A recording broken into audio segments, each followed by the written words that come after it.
Eu queria falar, Tariana, sobre um caso recente que aconteceu, se não me engano, aconteceu em Santa Catarina. Um menino de 14 anos, você ficou sabendo desse caso? Puta, não, eu sou muito ignorante sobre as coisas que estão acontecendo no mundo, que me engatilha muito, eu acabo não acompanhando, cara. Ah, mas posso falar. Pode falar, não sei se eu vou conseguir contribuir a algo de útil. Um menino de 14 anos, ele tinha um relacionamento virtual com uma menina, uma web namorada, e ele tinha um relacionamento desde os 8 anos com essa menina. E ele queria encontrar com essa menina. Queria ver pessoalmente ela. Os pais, claro, prudentes, falaram assim: olha, não, você não pode encontrar com a menina, web namorada, você ainda é muito jovem para encontrar com essa menina, você é muito novinho, tem 14 anos. Daí o que esse menino fez? Quando os pais foram dormir, ele também tinha um irmãozinho mais novo. Quando os pais foram dormir, o pai tinha uma arma que ele deixava embaixo da cama. O menino pegou a arma, atirou no pai, matou o pai, atirou na mãe, matou a mãe, e atirou no irmãozinho, matou o irmãozinho. E daí esse menino ele foi pra casa de detenção de menores ali, ele foi pego e tudo mais. E os policiais perguntaram assim: você se arrepende do que você fez? Você tem noção do que você fez? Você se arrepende? Ele falou assim: eu tenho noção e eu não me arrependo. Se eu voltasse atrás, eu faria a mesma coisa. Esse menino, dá pra se dizer que é um psicopata? Bom, assim, como é que se diagnostica um psicopata? Tem uma ferramenta específica chamada o checklist de psicopatia de Hare. E a pessoa tem que atingir lá, se não me engano, 30 pontos ou perto disso dos sintomas que são listados lá. A pessoa pode ter algo chamado psicopatia subclínica, onde ela não atinge os pontos lá mínimos, mas ela já tem os traços, né? Então, oficialmente falando, ele teria que fazer essa avaliação para ver se ele se encaixa nesse perfil de personalidade que tem uma cacetada de estudo e pesquisa por trás. É por isso que seguem esse checklist. Mas, o que eu posso te falar? Algumas pessoas nascem não conseguindo aprender emoções sociais. E muitas delas estão no espectro da psicopatia, porque até isso é espectro, tá? O que isso quer dizer? Quais são as emoções sociais? As emoções sociais são aquelas que levam você em consideração. Culpa, empatia, remorso pelo que eu te fiz. E elas não conseguem aprender mesmo. E aí, o que acontece? A gente tem duas situações aqui. Tem pessoas que conseguiam, em algum momento, sentir algo nesse sentido, mas essas pessoas são submetidas a situações adversas tão inacreditavelmente dolorosas que, numa resposta de autodefesa, elas desativam o cérebro. Isso é automático, tá? É uma daquelas defesas que a gente fala que a pessoa tem que ter para sobreviver àquela condição. Para algumas pessoas, provavelmente porque ela tem uma predisposição, não é que ela não sentia em algum momento, é que tem realmente situações inacreditavelmente adversas, tá? De crianças sendo traficadas ou rotineiramente estupradas. Então, situações muito extremas podem fazer uma desativação de algumas coisas. Porque você tem que sobreviver, então você não sente. Pronto, simples assim, né? Mas para outras pessoas, elas nascem com o cérebro de forma diferente. E elas nunca vão aprender essas emoções, elas nunca vão sentir essas emoções, tá? Só que o que eu queria falar para as pessoas? Nascer sem a capacidade de sentir isso não é sinônimo de sair matando as pessoas. Então, eu vou te dar um exemplo. Eu estava vendo uma entrevista com uma psicóloga que trata crianças que têm esses traços de comportamentos mais agressivos, né? E ela estava tratando um menininho, acho que tinha 4 anos, que tinha matado um monte de pintinho. Aí ela perguntou pra ele: por que você matou os pintinhos? E ele: é que eu queria brincar com eles, mas eles ficavam se mexendo, então eu matei pra eles não se mexerem. Então, não necessariamente as pessoas que nascem com essa incapacidade de se conectar com a dor do outro fazem o que elas fazem inicialmente com uma carga de maldade tal qual nós adultos entendemos. É que literalmente, se eu não tenho freio para saber que isso é errado, porque eu não tô sentindo nada por você, então eu faço um cálculo racional. Putz, cara, eu preciso que o pintinho fique aqui. Já sei, deixa eu quebrar o pescocinho. Pronto, agora ele ficou. para algumas outras pessoas, além disso, elas podem ter uma dose de sadismo. Sadismo, aí sim, é sentir prazer em fazer mal para o outro. Não necessariamente uma pessoa que mata outra pessoa sente prazer. Um prazer sádico. Pode ser irrelevante para ela. Tem diferentes situações aí onde uma pessoa poderia fazer isso. Claro, uma pessoa também em psicose pode fazer um negócio desse, mas parece que não foi o caso do menino, né? Então, quando crianças que têm essa... Tem uma doutora em psicologia que foi identificada como psicopata e ela escreveu um livro. E o nome dela é Patrick Gagne. E ela descreve que quando ela era pequena, ela percebia que ela não tinha as respostas que as outras pessoas tinham. E ela achava isso muito esquisito. Mas aí ela começou a fazer como se fosse um masking, como autistas fazem, que autistas percebem que, cara, eu não sei porque as pessoas estão agindo assim, mas eu acho que eu vou fingir que eu também sou que nem essas pessoas, né? Por sobrevivência social. Então, num primeiro momento, psicopatas, ou pessoas que posteriormente vão ser identificadas como psicopatas, fazem masking não necessariamente a partir de um lugar de manipulação, e sim a partir de um lugar de eu percebo claramente que eu não sei porque esse cara tá chorando que o pai dele morreu. Então eu acho que é para eu agir dessa forma ou daquela outra forma. Se eles estiverem em ambientes onde eles têm acesso a pessoas manipuladoras, eles podem aprender rapidinho. Aí isso de criar personagens para conseguir o que eles querem se torna algo instrumental. Aí ela falava, essa Patrick Gagne, ela falava, cara, eu não conseguia sentir grande coisa não.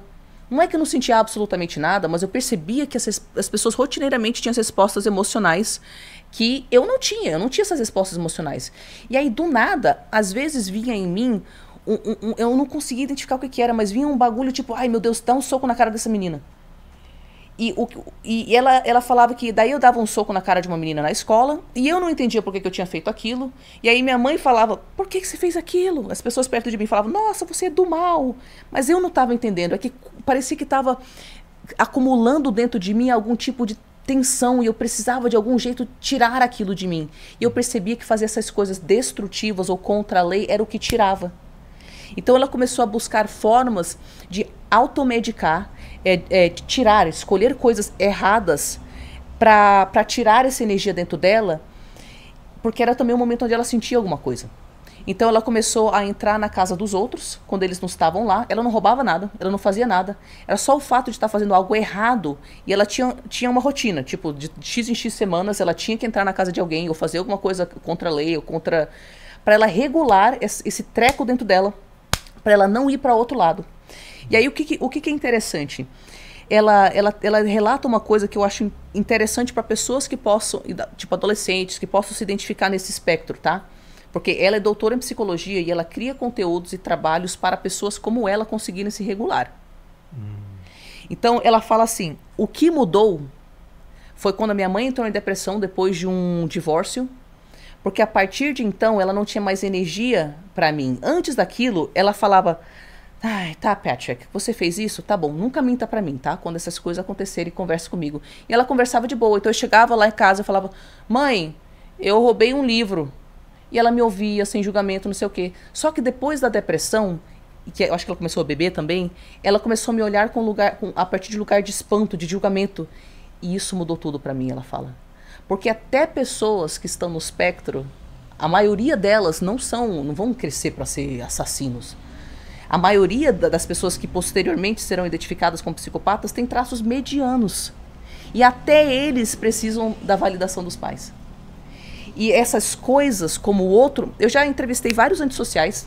Eu tenho no meu canal entrevista com um antissocial. Eu tenho pessoas que são antissociais, estão no espectro da psicopatia, com as quais eu falo, para criar conteúdos mais alinhados no sentido de ajudar quem pode se ajudar. Nem todo mundo vai querer mudar, para deixar muito claro. E muita gente é perigosa mesmo. E uma das coisas que eles falam é que quando eles tentaram pedir ajuda e eles receberam dos próprios psicólogos, dos próprios adultos, um olhar de... Isso mudou tudo para eles. Porque daí eles não tinham razão nenhuma para querer modular o comportamento deles por nós. Ou seja, eu não sei a história desse guri, tá? Tem pessoas que... Nem todo mundo que nasce assim vai ir para uma maldade extrema. A gente sabe, tem um livro, The Handbook of Psychopathy, que foi lançado em 2022, que tem informações muito atualizadas sobre psicopatia. Então, ele não fala categoricamente, nasceu um monstro. O que ele fala é, Imagina que você tem 3 pessoas diferentes. Essa aqui tem uma fortíssima predisposição genética para esse tipo de cérebro que, né, poderá ser identificado como psicopático. Essa pessoa, com uma criação mediana, não é abusiva, é mediana, já não é o suficiente para barrar o comportamento dessa pessoa. Então essa pessoa pode ir sim pro lado desses comportamentos destrutivos.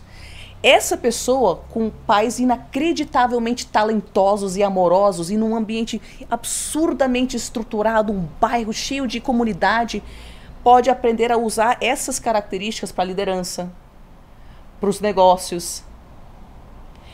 Uma pessoa que tem uma carga mediana como predisposição para a psicopatia, ela, num bairro ruim, numa criação caótica, aí ela vai pro lado dos comportamentos antissociais. Essa pessoa que tem uma predisposição mediana, com pais legais, regulados, um ambiente muito legal, ela pode não ir para lá. Essa pessoa que não tem predisposição para psicopatia, mesmo com pais extremamente abusivos, e num ambiente tosco, errado, ela pode ser aquela que sai daquele lugar. Que sobrevive. Todos os amigos dela vão pro tráfico, vão cometer crime, vão não sei o quê, e ela é aquela pessoa que sai. O que eu tô querendo falar com isso é que para a pessoa se tornar assim, tem a predisposição genética, tem a criação, que os pais não têm que ser abusivos não, para não barrar os comportamentos psicopáticos, tá? Se eles forem medianos e a carga genética for muito forte, já não barra. E também o ambiente em torno. Então, eu não sei qual que foi a situação desse menino aí que fez com que ele chegasse nisso. Então é muito complexo, né? Muito mais difícil do que a gente imagina de saber se uma pessoa vai se tornar um psicopata. Porque às vezes a criança tem hábitos de matar bichinhos na infância, mas na fase adulta consegue superar essa predisposição, e às vezes a pessoa não tem esses hábitos, não tem essa predisposição, mas consegue desenvolver através de um ambiente muito abusivo, Pronto. de muita carência. É muito mais complexo do que a gente imagina. Envolve várias coisas. Para deixar muito claro, eu não estou romantizando. Por isso que eu falo tanto das pessoas estarem ligadas à sua bússola interna, seus valores, para elas perceberem quando algo está errado e elas picarem mula desses relacionamentos. Eu não estou falando, psicopata é fofo. Não estou falando isso. Eu só estou falando que, já que a gente sabe que é complexo, já que a gente sabe que a maioria dos psicopatas tem traços medianos, e eu acho que tem um lugar para termos curiosidade a respeito de ajudar adolescentes que estão se percebendo, crianças e adolescentes que estão se percebendo nesse espectro, você entendeu? Mesmo que a gente não possa diagnosticá-los como psicopata com essa idade, para que, de repente, com uma modulação do meio ambiente, esses comportamentos possam se tornar menos destrutivos. É isso que eu estou propondo, tendo clareza de que a maioria das pessoas não quer mudar, muita gente é perigosa mesmo, e eu não acredito que esse guri vai mudar, por exemplo. Né?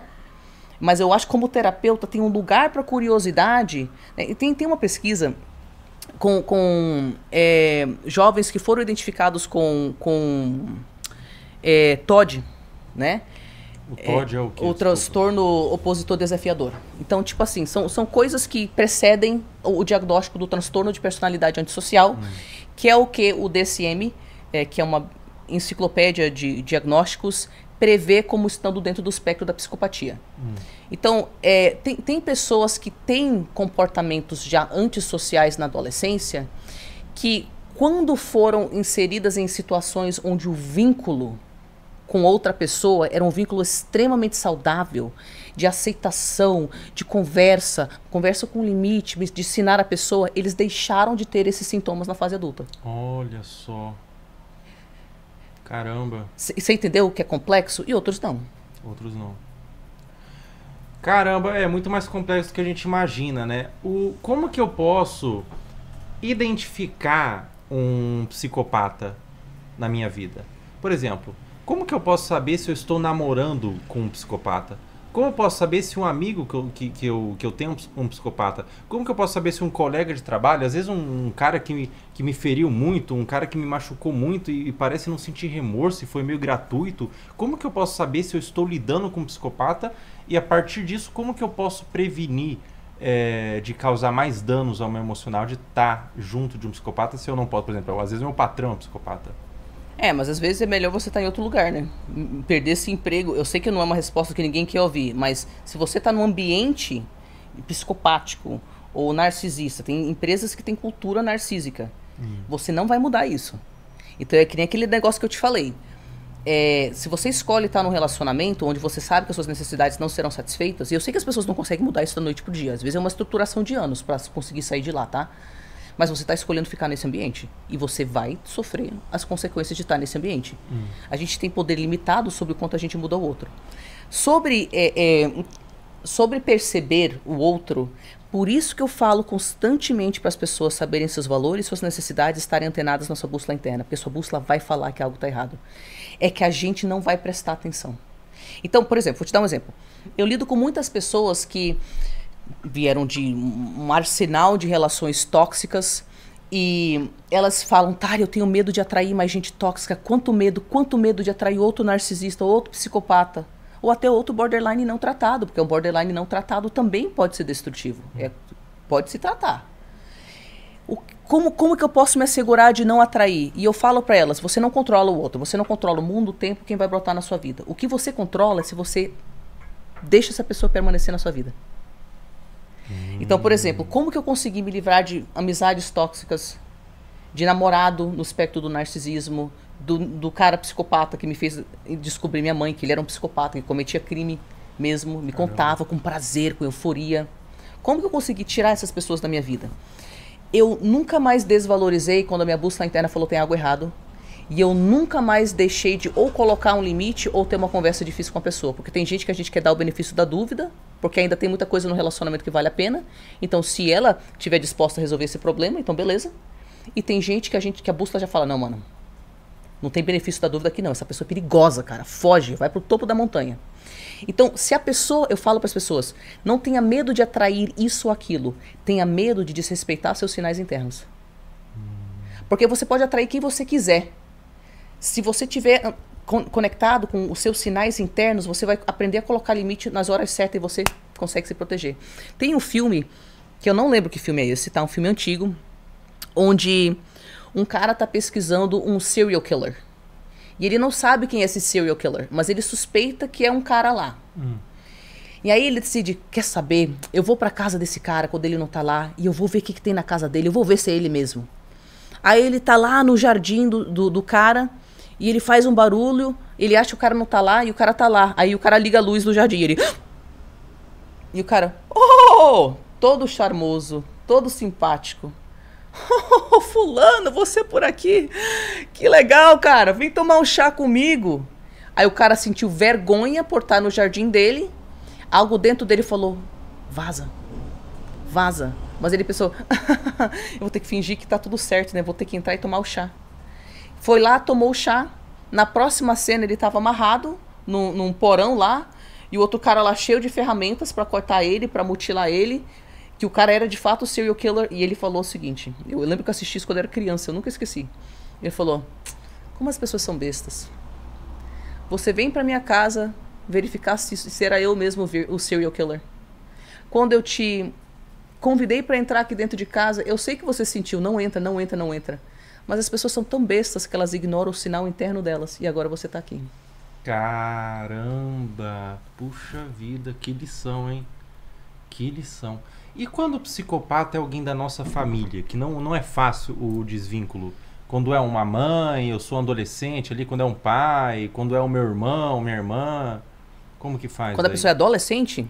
Quando a pessoa não consegue se desvincular muito facilmente. Não necessariamente adolescente, mas um vínculo mais difícil de desvincular. Tá, assim, infelizmente adolescente está numa situação que, a não ser que tenha, se for uma coisa muito extrema e não tiver uma outra pessoa na família, onde ela possa, através da polícia e por meios legais, tentar fugir de lá, e é muito difícil isso. É muito difícil mesmo a pessoa conseguir sair disso. Mas uma pessoa, tipo assim, eu tô em contato zero com a minha mãe. E uma das coisas que eu ajudo as pessoas a fazerem, nem todas as pessoas vão cortar contato com seus pais, tá? Nem todas as pessoas querem. Mas algumas pessoas estão lidando com pessoas muito mais perigosas que minha mãe, por exemplo. E elas sabem que elas têm que cortar contato. Então, eu ajudo as pessoas a se prepararem psicologicamente para cortar contato. Então, o que a gente precisa entender? Se você fica num relacionamento para o qual sua bússola interna fala perigo, perigo, não, não, não, você está escolhendo aquilo. Por mais que pareça impossível você A câmera morreu. Por mais que pareça impossível você se desvincular daquilo, eu vou te falar como é que faz, tá? Todos nós ficamos em relações tóxicas por causa de alguns medos comuns. Então, tem vários tipos de medos. Eu me sinto responsável por preservar a imagem de família perfeita da minha família, e se eu cortar contato, isso vai expor a disfunção. Eu preciso psicologicamente acreditar que meus pais me amam, e se eu cortar contato, eu vou ter que aceitar a devastação psicológica de que não existe amor e respeito nesse relacionamento, e eu prefiro ficar no mundo de fantasia do que lidar com a depressão profunda de perceber que eu nunca vou ter mãe e pai do jeito que eu queria. Eu sou financeiramente dependente deles. Eu estou numa situação onde eu tenho filhos pequenos, estou desempregado, eu preciso, de uma forma muito prática, da ajuda deles. Minha mãe foi abandonada por todas as pessoas porque ela é extremamente abusiva e eu sou a única pessoa na vida dela. Mesmo eu sabendo que é ela que faz isso com ela mesma, eu me sinto responsável por ser o único vínculo dela. Eu tenho fobia social. Mesmo que eu saiba que o meu relacionamento com meu pai é extremamente tóxico, é a única pessoa com a qual eu consigo falar. Eu acho que eu vou morrer de solidão, cara. Eu não vou aguentar a devastadora solidão de não ter um vínculo, então eu vou ter que ficar aqui. Então, o que eu tô falando para as pessoas? Faça uma lista das razões pelas quais você está nesse relacionamento. Porque não é porque ele é bom. É porque é desconfortável, mas você tem algum tipo de medo, culpa ou senso de inadequação relacionado a isso. Quando você souber o que é, passe os próximos anos da sua vida estudando como criar estruturas naquelas áreas diferentes para que você naturalmente se sinta fortalecido para com o tempo conseguir sair de lá. Por exemplo, uma das coisas que eu entendi intuitivamente sobre mim é que eu tinha que me forçar a socializar por várias questões de saúde mental, mas também porque algo me falava, se eu não aprender a lidar com pessoas, eu nunca vou sair daqui. Então eu me forçava a socializar, era desconfortável, eu não queria, porque eu sabia que eu construindo habilidades sociais eu ia conseguir trabalhar, ganhar dinheiro, eu ia conseguir de repente ter vínculos, um dia eu ia transar na vida, eu ia ter um namorado, né? E então, se a pessoa tem medo de solidão, então comece a fazer aula de cerâmica, sei lá, faça aula de dança, vai para um clube de não sei das quantas que é gratuito se você não tem grana, comece a achar grupos de apoio online. Se você tiver grana, faça terapia, porque daí você se fortalece na parte social, e aí, se fortalecendo, quando a gente se dá coisas boas, a gente olha para aquilo e naturalmente, já que a gente está se tratando bem, a gente rejeita. É quando a gente não se dá o que a gente precisa e fica com aquela necessidade não satisfeita que a gente fica no lugar tóxico. Se você não tem independência financeira, então vê como é que faz o currículo. Putz, eu não tenho currículo. Vê um curso que vai te permitir daqui a 1, 2, 3 anos, 5 anos, sei lá, cara, ganhar grana. Ah, mas é muito devagar. Muito devagar? Como é que vai ser tua saúde mental e tua depressão daqui a 10 anos? Ao lado dessa pessoa? Então, seja honesto a respeito das razões pelas quais você está nesse vínculo tóxico. E você vai assistir todo santo dia um vídeo do YouTube de especialista que te ensina como fazer aquilo. Tudo que você não sabe fazer, alguém fez. Aos poucos, vá construindo estruturas nessas áreas que você aos poucos vai se dando coisas boas e aos poucos isso alimenta a autoestima. E quando a gente tem autoestima e se dá coisas boas, a gente não tem tolerância para essas coisas mais. A gente começa a sentir aversão e chega um ponto que a gente não consegue estar mais perto da pessoa, porque ativa tanto gatilho na gente que a gente prefere lidar com a culpa e a devastação de cortar contato do que ficar lá, morrendo. Caramba!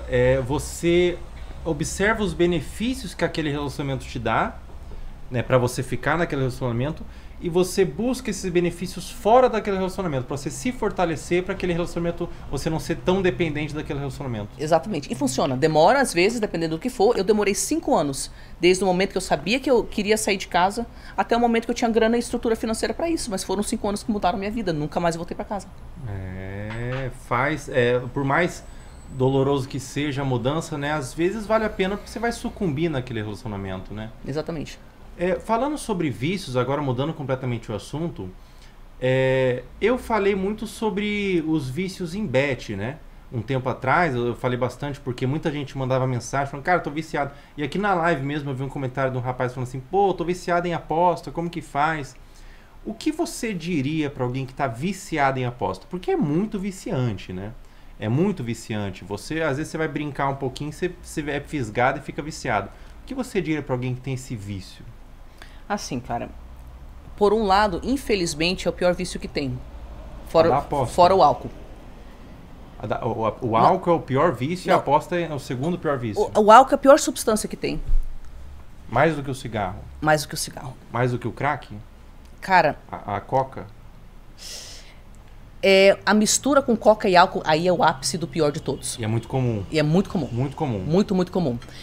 E por que eu digo que apostas é o pior vício, a pior compulsão que tem? Tem a mais alta taxa de suicídio de todos os vícios. É mesmo? Você não está entendendo a devastação que é. Tem pesquisa que mostra que até 15 vezes mais a pessoa que tem esse vício tem chances de se auto-aniquilar do que a população em geral.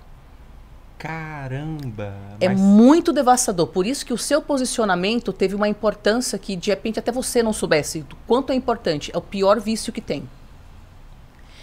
Então, existe muita culpa, muita vergonha. A pessoa se vê mentindo para os familiares, ela se vê roubando.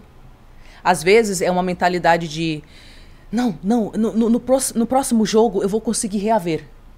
Mas às vezes é uma mentalidade de grandiosidade eufórica. Tipo, a pessoa tem certeza que ela vai ganhar. E a realidade é que a maioria das pessoas que tem vício em aposta vai ter que ser abandonado por tudo e todos. Vai ter que chegar no fundo de poço. É aí que elas buscam terapia. A maioria delas... delas não, mas uma grande quantidade tem ideação. Tem pesquisas que mostram de 80%, um bagulho assim, muito, uns 30% consegue. Ideação suicida, 80% das pessoas têm depende da pesquisa, tá? Dependendo da pesquisa, uns 30% consegue dos que tentam, então é muita coisa. É uma taxa maior que o transtorno de personalidade borderline. Caramba! Mais pessoas viciadas em aposta conseguem se suicidam do que pessoas com borderline. Exatamente. Você entender o nível do negócio, tá? E aí, aonde que eu vou puxar? Para onde que eu vou puxar essa conversa? 90% dessas pessoas têm pelo menos um diagnóstico de transtorno mental que precede a aposta. 60% tem pelo menos 3 diagnósticos de transtornos mentais. O que eu tô falando para você, se fulano faz aposta, Beltrano faz aposta, por que Beltrano se vicia e fulano não? Lembra que eu te falei que a gente tem experiências que modulam o nosso sistema neurológico de forma que os neurotransmissores que nos ajudariam a, por exemplo, sentir regulação no vínculo, que é algo que diminui minha ansiedade, diminui minha solidão. Aí eu não tenho tanta razão para buscar euforia fora de mim. Né? Se eu estou num ambiente tranquilo, então a minha endorfina funciona para diminuir minha dor. Aí eu não tenho tanta razão para buscar algo fora de mim. Então, o que eu estou querendo falar é que é muito bem documentado na literatura científica a ligação entre uma infância e adolescência difícil e predisposição para todos os transtornos mentais, inclusive a aposta. Então, uma das coisas que essa pessoa pode fazer é entender que em quase todos os casos ela tem condições anteriores à aposta. Ela está usando a aposta para regular coisas tortas do sistema neurológico dela que foram criadas em momentos de muita dor, muito caos, que às vezes ela nem tem noção que aquilo não é normal. Então, tem condições mentais que vêm antes da aposta, antes do vício em aposta, em 9 de 10 casos. 9 de 10 casos. Mas quando o influencer ele coloca lá, divulga o tigrinho, divulga a aposta, ele não seleta o público que vai ter acesso. Então ali, quem vai ter acesso vai ter muito adolescente, vai ter muita pessoa com transtorno que vai ter acesso àquele vício. Exatamente. Puxa, muito perigoso. Por isso que é perigoso pra caramba. O que você acha desses influencers que divulgam o tigrinho? Porque pra mim eu sempre tive entendimento quando eu vi que você tá colaborando pro vício das pessoas, né? Eu acho que qualquer pessoa que tem uma plataforma, no mundo ideal, teria uma responsabilidade de refletir a respeito de como que a pessoa vai usar a plataforma dela, né, meu? Então, tipo, você escolhe usar a sua plataforma para trazer povo para falar de saúde mental. Você poderia fazer divulgação de tigrinho, se você quisesse. Sim. Né? Mas nem todo mundo tem os mesmos valores, né? Então, tipo assim... Eu vi um vídeo seu que você falou um negócio que eu falei, que bom que ele falou isso. Porque sim, o influencer tem a responsabilidade sobre a forma que ele usa a plataforma dele. Mas eu convido as pessoas a refletirem a respeito de quem que elas colocam em evidência. Você falou algo assim em algum vídeo seu sobre esse assunto. Tipo, gente, reflita sobre para quem que você dá ibope, né? Uhum. Porque claro que o influencer tem a responsabilidade dele. Mas eu acho que pra gente é relevante pegar o celular, fazer uma limpeza nas pessoas que a gente segue de tempos em tempos e percebendo quando a gente entra no TikTok, no Instagram, se a nossa bússola interna tá falando errado isso aqui. E quando ela fala isso, vai falando, não tem interesse, não tem interesse, não tem interesse. Vamos assumir a nossa parcela de responsabilidade. Claro, eu não pedi para ter transtornos, eu não pedi para ser jovem e ver alguém fazendo esse negócio do tigrinho, eu não pedi para eu, né, espontaneamente começar a fazer isso e acabar ficando viciado. Mas vamos ter maior consciência de que aquilo ao qual a gente se expõe coloca certas pessoas em evidência e também nos predispõe a ficar normalizando certas coisas. Eu não tô falando isso para culpar as pessoas. Eu acabei de falar que é uma situação devastadora e tem transtornos mentais que precedem. Eu digo como povo, como pessoas que estão assistindo isso. Vamos refletir a respeito das pessoas para as quais a gente dá ibope. Vamos fazer essa limpeza de tempos em tempos no nosso Instagram, no nosso YouTube. YouTube talvez não seja tão problemático, não sei. No nosso TikTok. Pra gente proteger nosso cérebro, pra gente proteger nosso bem-estar. O indivíduo mesmo filtrar o que ele segue, o que ele consome, né? Nos meus estudos sobre vício em aposta, eu vi inclusive que os adolescentes são os mais afetados. Até porque os adolescentes são a maioria que estão consumindo rede social e a divulgação de casa de aposta tem em todo lugar, tem no futebol, mas acho que o lugar que mais tem é nas redes sociais. Então acaba que o adolescente que já não tem o cérebro formado, ele vai entrar num vício devastador. Ele não tem forma de controlar impulso. Ele literalmente não tem, porque ele não tem o córtex pré-frontal formado ainda. Isso é formado lá para os 25 anos de idade. E outros grupos que também têm questões com impulsividade, como bipolares, borderlines, TDAHs, também vão ter maior predisposição para ter essas dificuldades. O que você diria para alguém que está viciado em aposta ou em outro vício? Que está com um vício e não consegue sair, que tem aquela vontade, aquilo... Não, só mais um pouco. O vício tem muito esse ciclo, né? Só uma vez. Só mais um pouco. Na aposta mesmo. Ganhei um pouquinho, pô, dá para ganhar. Então vou tentar um pouco para ganhar um pouco mais. Eu perdi, não, agora eu vou recuperar. E daí tá dormindo ali, começa a se coçar. Cara, são 3 da manhã, eu sei, eu tenho que dormir, eu tenho que trabalhar amanhã. Mas só mais um pouquinho aqui, porque às vezes eu consigo recuperar aquele valor que eu perdi. Quem tá nesse ciclo do vício... O que você diria para uma pessoa assim? Assim, 2 coisas. Primeiro que a realidade é que às vezes não interessa o que a gente fala, até a pessoa chegar no fundo de poço dela. Porque a dor de permanecer naquele lugar tem que ser maior do que a dor de passar pelo processo de transformação. E às vezes a pessoa só chega nisso quando ela está lá no fundo do poço mesmo, tá? Perdeu tudo, perdeu família. Inclusive para narcisistas, geralmente é aí que eles buscam terapia de fato. Né? É quando eles perderam todo mundo. Porque podem ter tentado terapia 10 milhões de anos. Mas quando eles perderam todo mundo, aí a dor de não se transformar é maior do que a dor de se transformar. Né?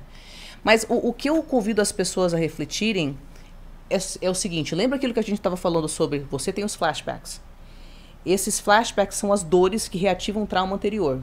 Você volta para aquele lugar. Você desenvolveu comportamentos para lidar com essa dor. Um desses comportamentos pode ser um vício. Ou não falar não para as pessoas. Eu convido as pessoas a refletirem a respeito de qual é o gatilho logo antes.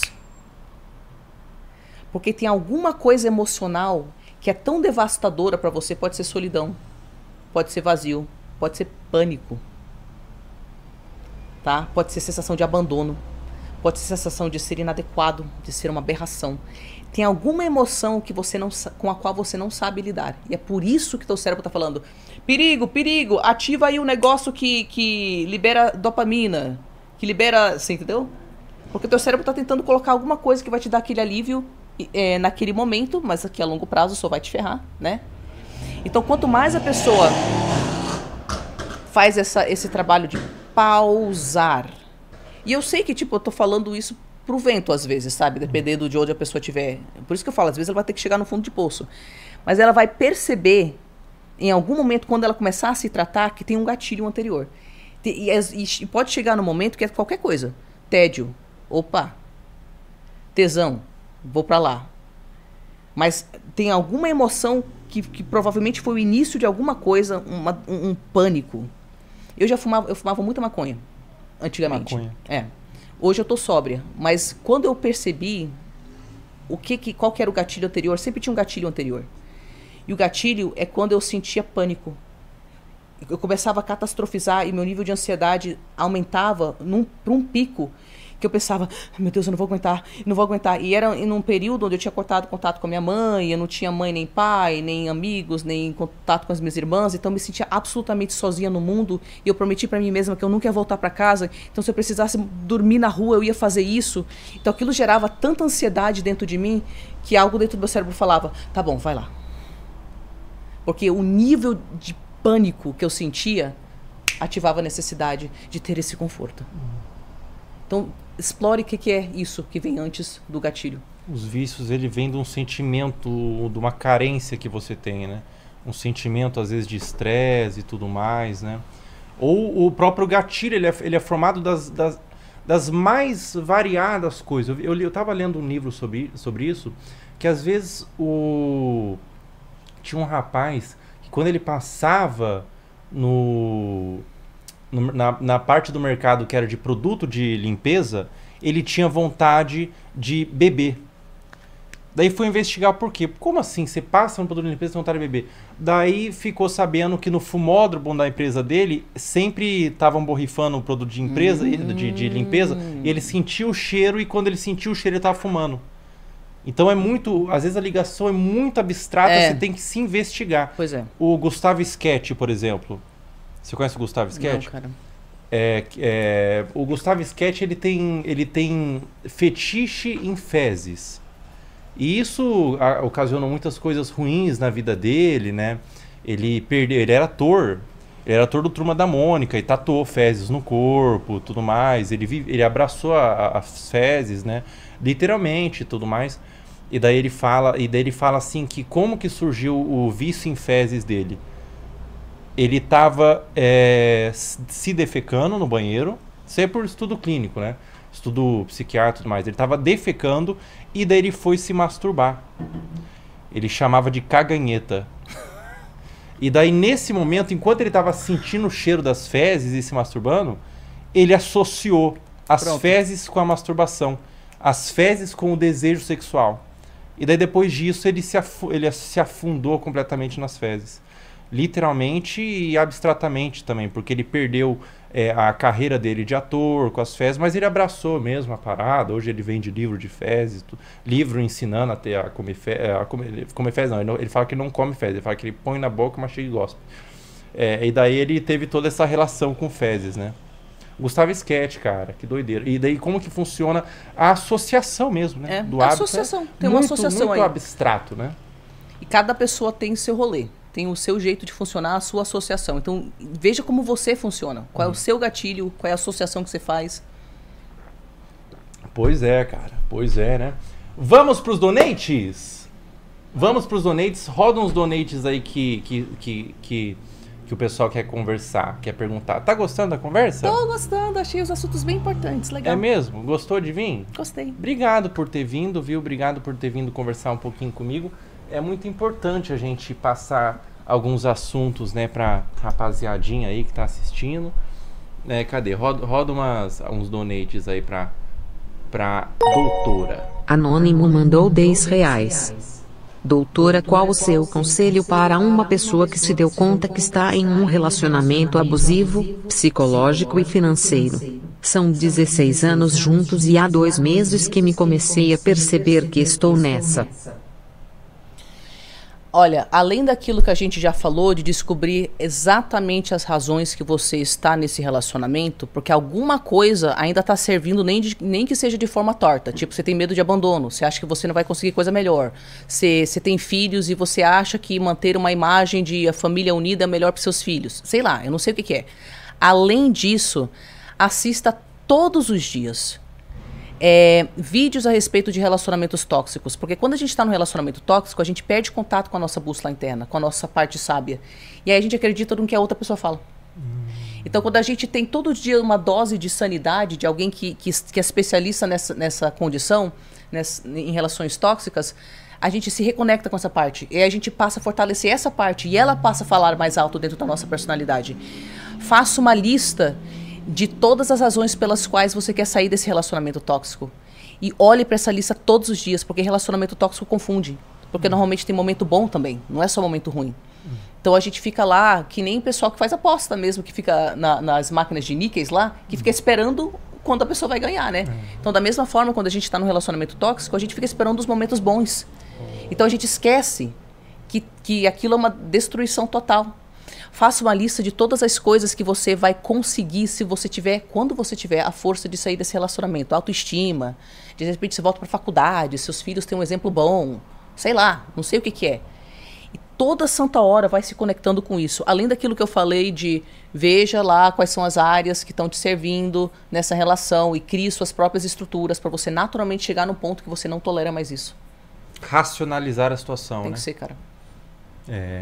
Tá aí, tá dada a dica. Tem mais donates? Antes de rodar, apertou já?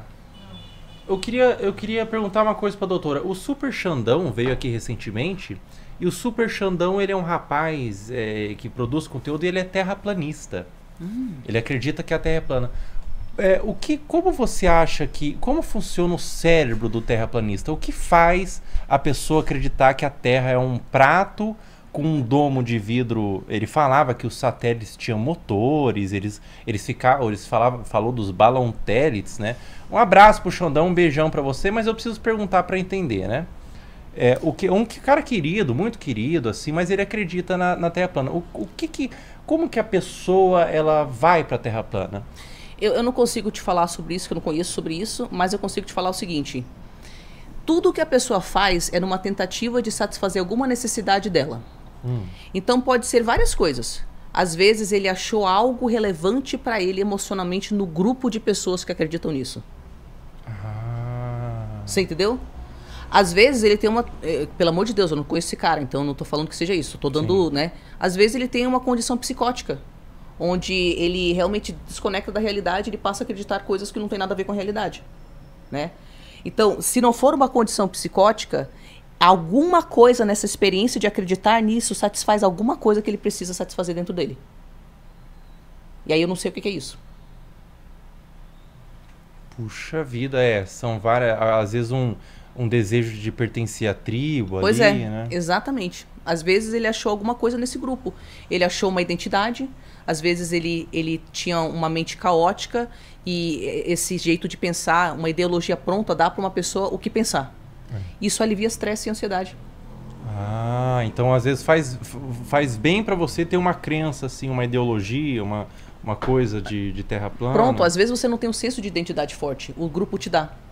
Interessante. Tá vendo, Xandão? Analisa aí os seus sentimentos aí, né? Mas ele realmente acredita mesmo. Ele fala que ele chama a gente de globs. Quem acredita na Terra globo, né? São os globs e são os lunáticos aí, os globs lunáticos que são dominados pelo sistema da NASA e tudo mais. Bom, confesso que eu nunca saí da Terra para ver que ela é redonda, mas eu parto do pressuposto que ela seja, né? E o que você acha do Monark? O Monark, ele cada vez ele tem essa coisa da teoria da conspiração, né? E ele teve aquele cancelamento. Acho que você já foi no Flow? Eu já fui no Flow, mas eu não conheço as pessoas. Eu não sigo, eu não sei quem as pessoas são. Eu sou a pessoa mais ignorante na face da Terra. O Monark, ele falou que ele tem umas teorias da conspiração e tudo mais. Que você foi quando o Monark ainda estava lá ou depois? Era só o Igor que estava lá. Só o Igor, né? Eu nem sabia que tinha. Pois é, tinha um outro rapaz. Caramba, você não ficou sabendo? Cara, saiu no Jornal Nacional e tudo. Gente, pela minha saúde mental, eu não sei de nada. Então vamos pular a pergunta, né? Eu queria saber qual que é um possível diagnóstico aí do Monark, mas vamos pular a pergunta, né? Roda mais donates, cadê? Pleiadiane mandou R$10. Alô Felga, quanto tempo? Tari, já vi muitos pods seus, você é incrível, amo te ouvir. Tenho muita bagagem psicológica negativa vindas desde a infância. Te acompanhar me ajudou a entendê-los melhor. Oh, que bom, cara. Que bom que o conteúdo tenha te ajudado de algum jeito. E muito obrigada por me falar isso, porque é por isso que eu faço mesmo. Olha só. Roda mais donate aí, tem mais? Andressa mandou R$10. Oiê, doutora. É possível que a pessoa que pratica o abuso psicológico não perceba que ela faz isso? Olha que pergunta bacana. Olha só, bem interessante. Tem uma mentira no nosso jeito de pensar sobre a vida, que é o seguinte. A primeira mentira é que só tem pessoas abusadoras e vítimas. Na verdade, tem vítimas que vitimizam também. E por que isso é importante a gente entender? Vítimas que vitimizam, elas, algo dentro delas, aprendeu que elas tinham que sobreviver. E aí elas têm essa ativação dessas redes neurais, né, de perigos, e aí elas entram num lugar de distorção de realidade, onde elas acreditam que elas estão diante de uma grande ameaça, mesmo que elas não estejam, mas elas voltam pro passado, lembra? Ah, é mesmo? Então elas abusam de você como se você fosse o pai que espancava elas. Então, quando tem traumas e experiências adversas de infância envolvidas, e a pessoa tem uma personalidade mais antagonista, sempre tem uma predisposição genética para algumas coisas, tá bom? Mas quando temos essa situação de trauma, a pessoa volta para um lugar onde ela acha que ela está legitimizada em te fazer mal. Não é que ela não sabe que ela está te fazendo mal, ela sabe que ela está te fazendo mal. Mas na leitura dela é o certo a se fazer. Você entendeu? Então, inclusive, eu estava com um paciente narcisista e ele estava descrevendo que ele só conseguia perceber que ele manipulava as pessoas, tipo, uns 2 dias depois. Era tão automático ele começar a distorcer a realidade para ele não ter que lidar com a experiência de inadequação dele, que demorava uns 2 dias. Não é que ele não sabe que ele está fazendo algo de errado, ele percebe que está machucando os outros. Mas a programação dentro dele, que fazia com que ele controlasse o ambiente, criticasse as pessoas, culpasse as pessoas, era tão automático que ele não tinha clareza sobre isso. Então existem pessoas, as pessoas sabem que estão te fazendo mal, com raras exceções. Mas na leitura delas, você é um inimigo e elas têm que se proteger. E aí tem pessoas que daí, elas são sádicas mesmo, elas sentem prazer, às vezes sexual, de fazer mal. Às vezes tem pessoas que, no espectro do narcisismo, da psicopatia, ou que tem esses traços, que elas podem ficar... Eu sigo um narcisista num canal chamado Mental Illness, que ele fala que quando ele abusava psicologicamente das parceiras dele, e elas choravam, ele queria transar com elas, porque ele ficava com tesão sexual, de perceber que ele fazia ela desmoronar psicologicamente. Então tem vários casos aí, né? Caramba, hein?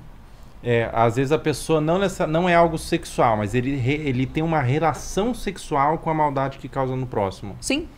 Que doideira, hein? Tem uma diferença entre eu ser reativo, porque eu acho que você me feriu, e eu tenho uma ferida, e eu ativamente buscar, de forma sádica, fazer mal. E tem as duas coisas. E muitas vezes, quando a gente acha que é ativo e calculado, é reativo. Mas continua sendo abuso e a gente tem que continuar colocando limites, tá? Tanto faz se a pessoa sofreu. É isso que eu tô falando. Eu não tô falando, ai, coitada, teve trauma. Não, a pessoa que se trate em terapia. A gente segue a nossa bússola interna, coloca nossos limites, se não tem conversa com essa pessoa, então a gente tem que entender que a gente está escolhendo ficar nesse relacionamento. Então a gente quer deixar ela lidar com o trauma dela. Não é normalizar, não. Perfeito, perfeito. Temos mais donates? Oi, Tari. Aqui é a Tainá. Eu tô lá no grupo do C. Eu sempre agradeço pelo seu trabalho, porque me ajudou a me resgatar tantas vezes, tantas. E agora eu tô passando por um puta vale da sombra, né? Eu sempre comento lá na comunidade do C e tá sendo incrível passar com vocês. Com o pessoal lá do grupo também, que sempre me responde. E doloroso, né? Mas incrível. Obrigada de novo, Tari. Oh, meu amor, eu tenho um grupo chamado Sociedade do Eu Real. O grupo do Ser. O grupo do Ser, o que é isso? Então, é um grupo para pessoas que o conceito é o crescimento pós-traumático. Então não é tratamento para quem está em relacionamento tóxico, mas é quem está se reconstruindo depois de sair de uma situação tóxica. Legal. Então, mas a ideia não é só reconstruir, é voar depois. Olha Você só. entendeu? É crescimento pós-traumático. Então, cara... Ah, a câmera morreu. Obrigada, meu amor. Eu fico muito feliz que a Ser esteja te dando esse tipo de suporte. E muito obrigada por me falar também. Toda vez que vocês me falam de que forma concreta o negócio está ajudando, isso me alimenta muito. Muito obrigada. Que legal, viu? Que legal. Cadê? Tem mais donate? Pensamento Automático mandou R$10,03. Eu sou um bosta mesmo.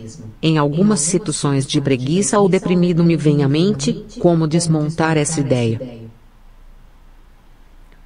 Peraí, eu acho que eu não entendi. Ele tem o pensamento que vem, eu sou um bosta, e ele não sabe...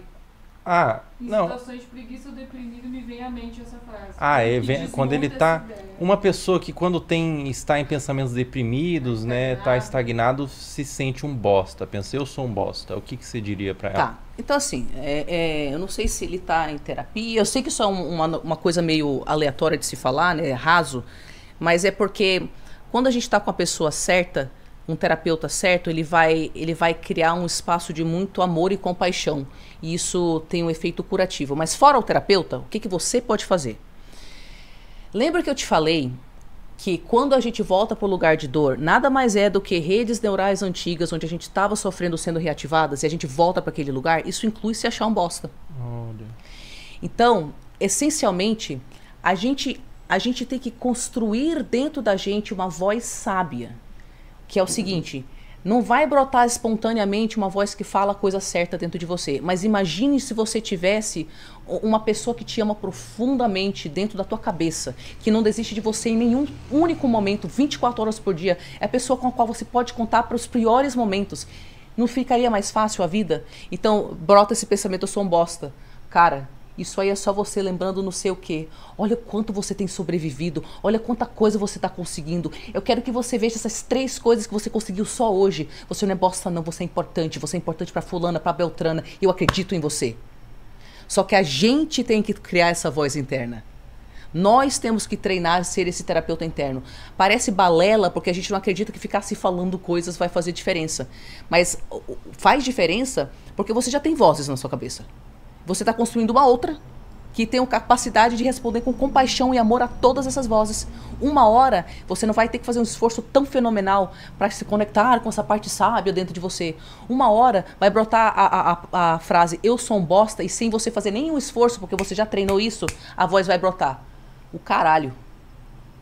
A gente tem muito valor. A gente está conseguindo coisas importantes esse ano. Cara, você está vivo. Eu tenho muito orgulho de você. E a gente fica assim... De onde veio essa voz? De você ter treinado ela. Caramba, que dica maravilhosa, né? A voz que fala que você é um bosta já é uma voz na sua cabeça. Então por que não fortalecer uma voz positiva, né? Perfeito. Completamente.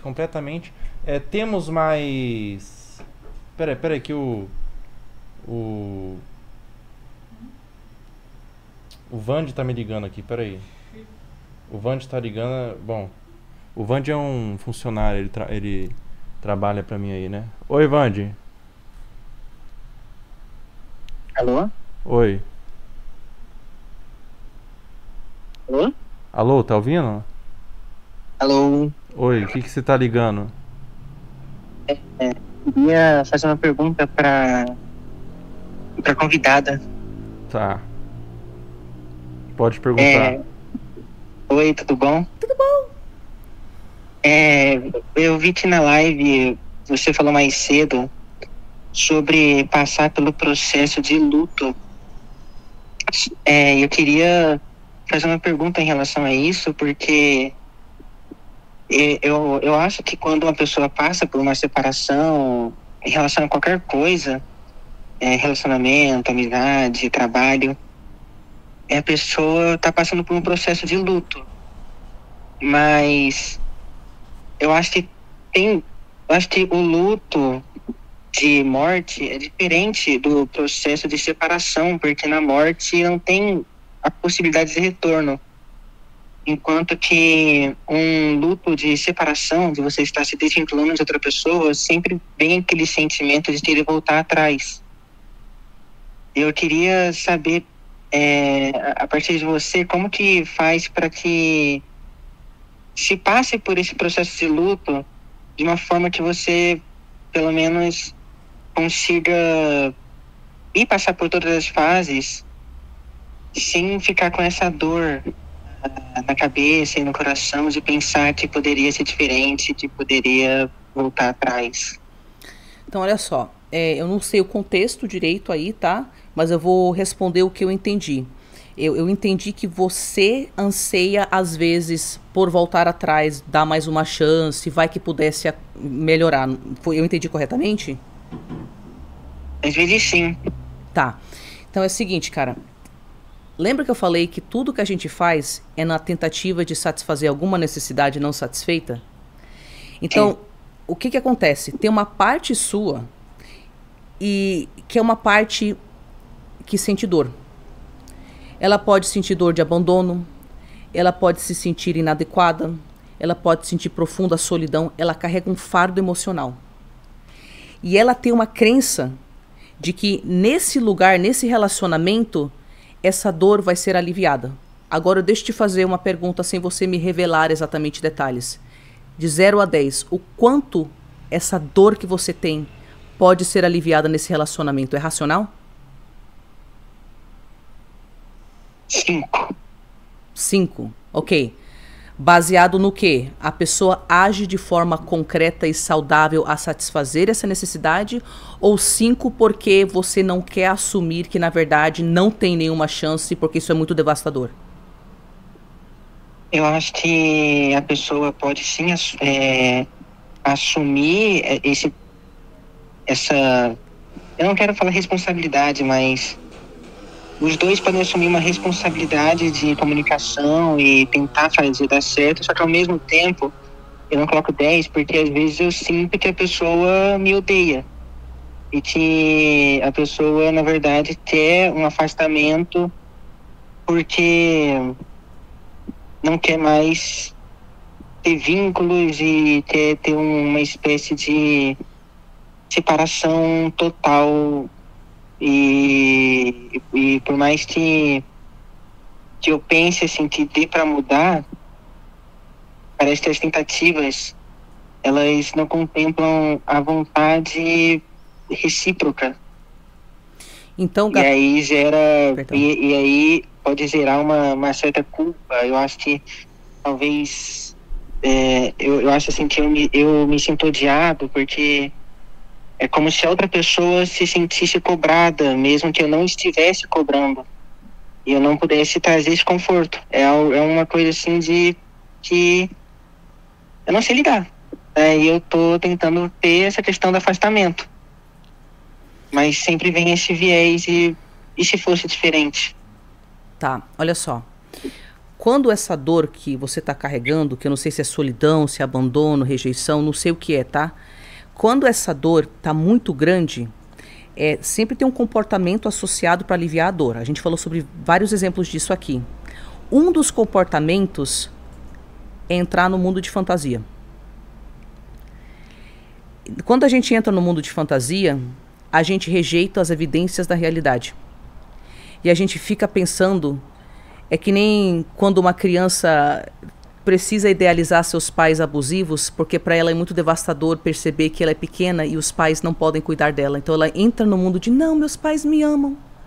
Às vezes a dor é tão extrema, essa sua parte criança que carrega essa dor, que ela está tendo dificuldade, se eu entendi corretamente, de internalizar a realidade de que a outra pessoa não quer. Porque se ela quisesse, ela estaria agindo para mostrar isso.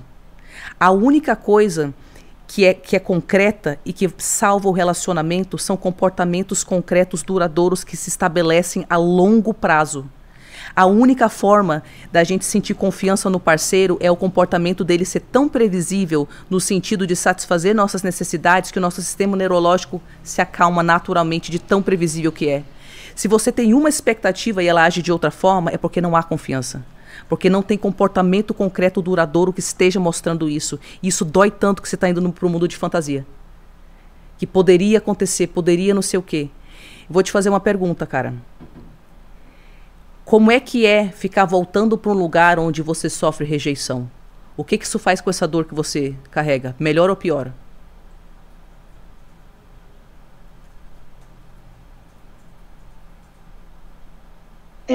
Voltar para esse local,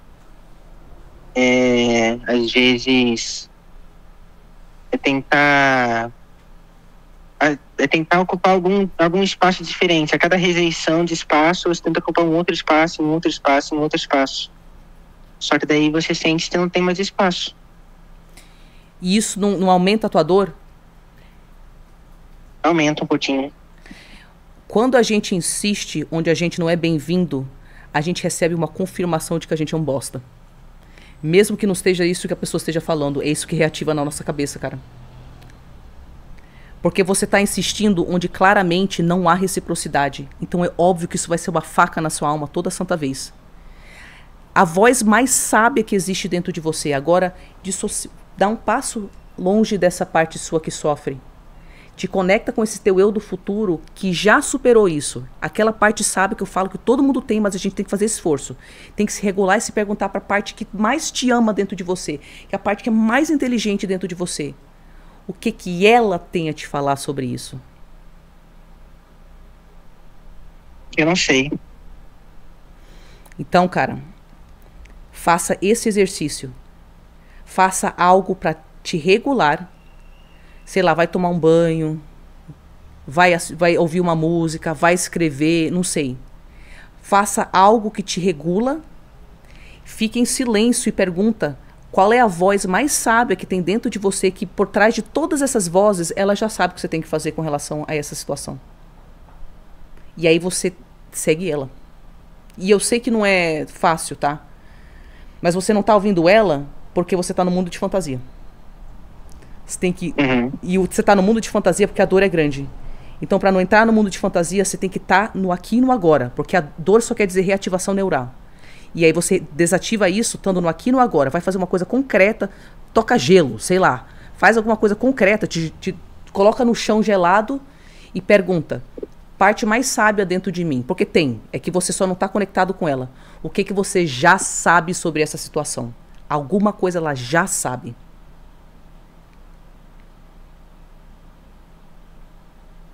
Entendi.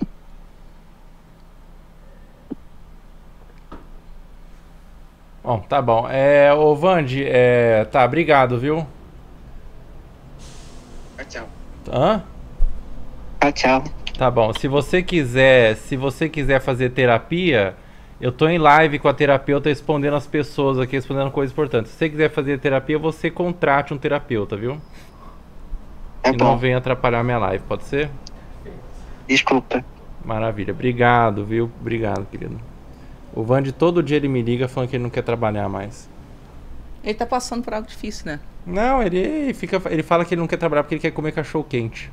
Ele fala assim, eu não vou trabalhar porque eu quero comer cachorro quente e assistir o novo filme da Marvel. Todo dia tem um filme da Marvel pra ele assistir novo. Bom, roda mais donate aí. Mas muito boa a sua resposta também. E eu tenho certeza que vai ajudar muito ele, viu? Espero que sim. A gente é amigo há muito tempo, eu conheço muito ele. Ele falou do coração mesmo, eu tenho certeza que vai ajudar muito ele. Espero que sim. Adriana, roda mais donate. Rafael mandou R$10. Tenho dificuldade em acreditar em elogios e muita insegurança. Tenho 24 anos e nunca me relacionei com ninguém porque sempre acho que não tenho chance e acabo me isolando e preferindo ficar na minha. Olha só, não acredita nos elogios, uma síndrome do impostor. O que você diria pra alguém que tem uma síndrome do impostor? Que sente a síndrome do impostor? Cara,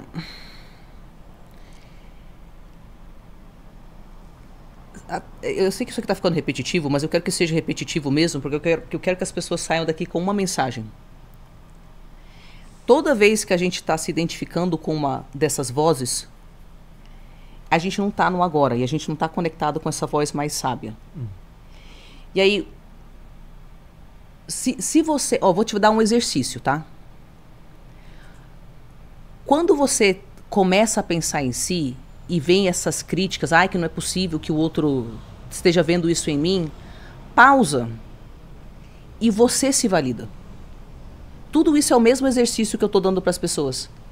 Pausa, regula a resposta, cria um silêncio dentro de você e cultive outra resposta. Mas não é só cultive outra resposta.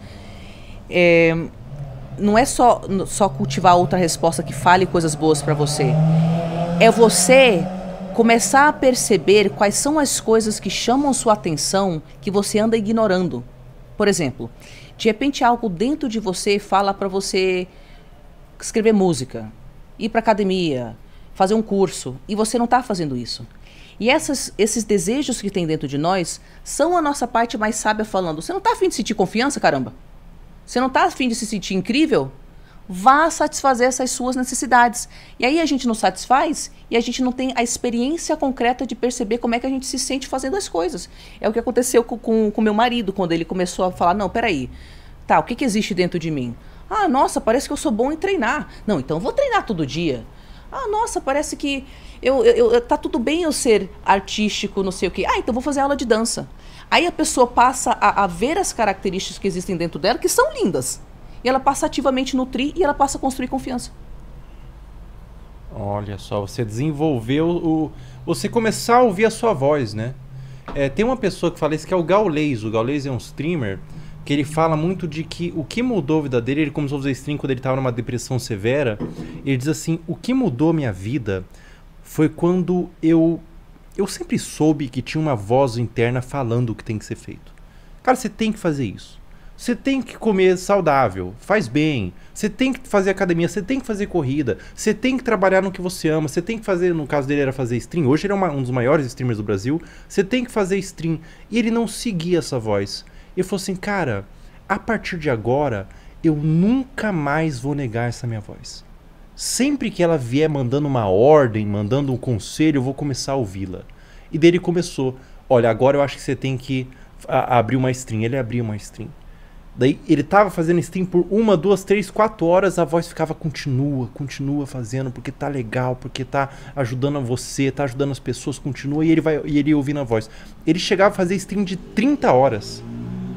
E daí terminava a stream, cara, pega o seu tênis de corrida, vai correr, vai se alimentar saudável, vai fazer o que te faz bem. Ele começou a ouvir essa voz e ele começou a perceber que a depressão dele começou a reduzir muito. Isso ele conta nas streams. Começou a reduzir muito e ele começou a prosperar no trabalho dele, no corpo dele, na saúde mental dele. E ele falou assim, caramba, a vida inteira era só eu ouvir a minha voz interna. É só isso, cara. Gente, de todas as dimensões que existem, tem uma dimensão onde você superou o que você está lutando contra hoje. Onde você tem lucidez sobre suas necessidades. Onde você vive uma vida alinhada com seus valores. Escute essa versão de si. Você quer resolver sua vida? É literalmente... Escute sua voz. Se você não consegue, é porque você está emocionalmente desregulado. Estar emocionalmente desregulado quer dizer que as redes neurais antigas estão sendo ativadas. Estão sendo ativadas é porque você tem que fazer alguma coisa para voltar para o corpo. Para estar no agora e pausar. Dentro do silêncio apenas você escuta essa voz. E quanto mais você obedece ela, mais sua vida anda. E milagre acontece. É isso. Perfeito. Ó, um rapaz no chat falou assim, a minha voz interna me diz para queimar um dry. O que você diria para alguém assim? Tem muitas vozes dentro da sua cabeça. A gente está falando sobre aquela que deseja o melhor para você. Eu não estou nem falando que não exista um contexto específico para que marihuana possa ser usada de uma forma espiritual. Mas se você está com compulsão, dificilmente é isso que está acontecendo, né? Provavelmente é a voz do maconheiro aí dentro de você. Seu maconheiro interno. Não o seu instinto que quer o melhor para si, né? Cadê? Roda mais donate, Adriana. Roda mais um donate, vamos ver. Boa noite, turma. Eu queria saber, em relação a relacionamentos, né? Os opostos, eles se atraem ou eles se repelem? Porque eu passei 15 anos casada com uma pessoa totalmente diferente de mim. E foi meio que aquilo de abrir mão do que você conhece como ser seu valor. E hoje em dia eu penso que para eu ser feliz eu tenho que ter alguém que seja muito parecido comigo. Nenhum nem outro. Os nossos traumas se encaixam nos traumas dos outros. Então, uma pessoa que tem medo de abandono e se sujeita a fazer o que o outro quer, atrai uma pessoa que tem medo de não ser validado constantemente. Porque daí a pessoa que se sujeita ao outro e o outro recebe atenção constantemente.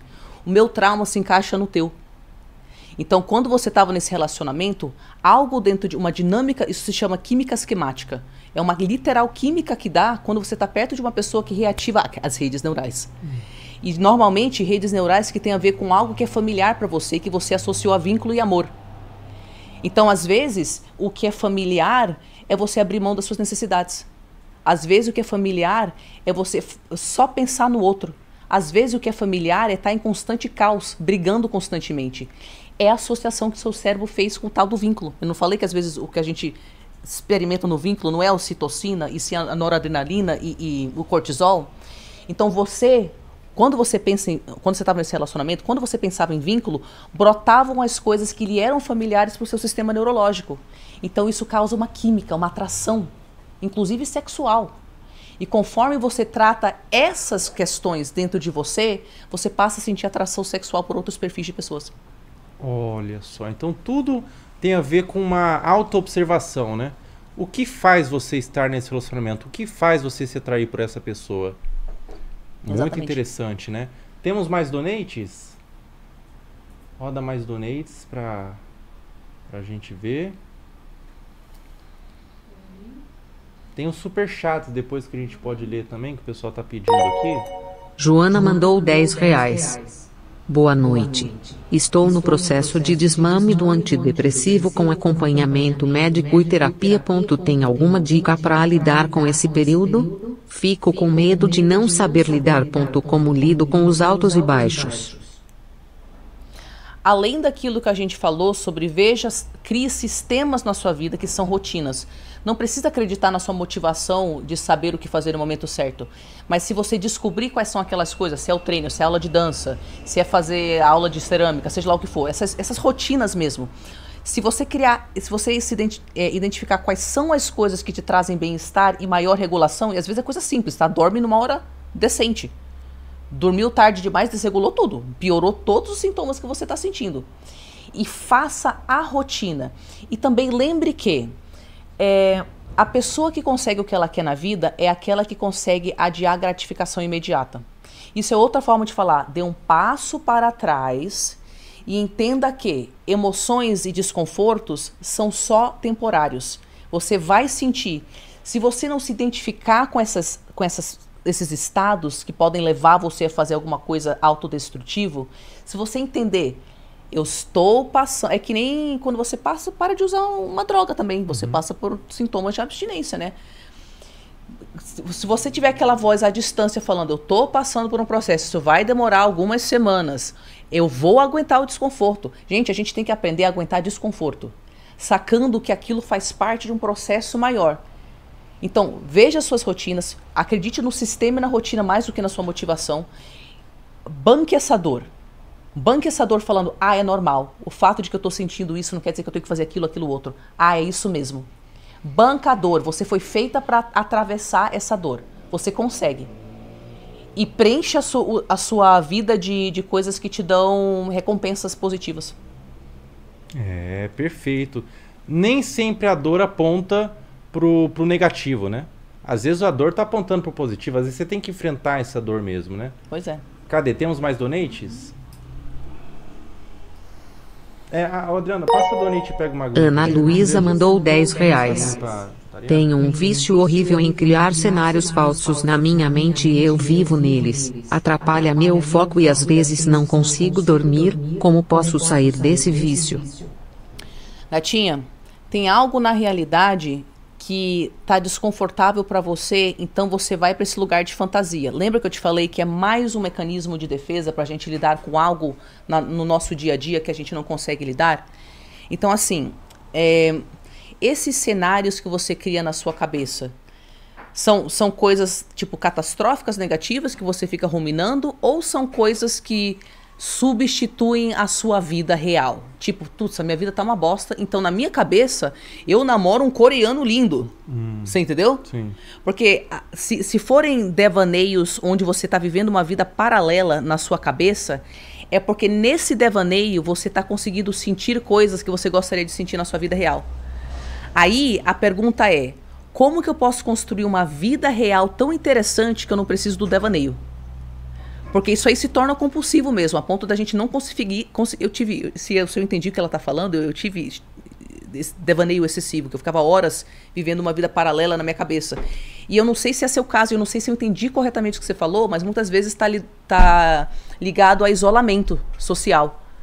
Não sei se você tem relacionamentos saudáveis, vínculos legais, ou você se encontra num momento de isolamento social. É a questão dos relacionamentos parasociais, né? Você cria uma vida com uma pessoa que é uma fantasia, né? Pronto. Perigoso, cara. Muito perigoso. Cadê? Tem mais donates? Temos mais donates para doutora. Anônimo mandou R$10. Doutora, é vício de uns 10 anos em pornografia e álcool. Além de não conseguir realmente me conectar com alguém, apesar de sempre terem pessoas querendo se aproximar. HOM, pai alcoólatra. 24 anos. Vício em pornografia. O que você diria para alguém que tem vício em pornografia? Cara, os vícios, de forma geral, a pergunta é: qual é a dor que está por trás? Sim, tem uma questão neuroquímica. Nós sabemos que tem uma alteração no sistema dopaminérgico, que você fica recompensando esse comportamento. Mas esse tipo de prazer específico que você está buscando, você está fugindo de outra coisa. Todos os vícios vão além da questão apenas da compulsão ou neuroquímica. Entendeu? Por isso que não é qualquer pessoa que se vicia em pornografia, apesar de que assiste pornografia. Então, é esse processo que a gente tem falado de o que vem antes do gatilho. Tem um medo? Você acha que você não é bom o suficiente para alguém real? Ou você acha que uma pessoa real não vai conseguir satisfazer as suas necessidades? Você está muito no mundo de fantasia também, porque você não consegue se conectar com a sua realidade? Por que você não consegue se conectar com a sua realidade? O que é tão intolerável sobre ela? Então, essas análises que a gente tem comentado aqui.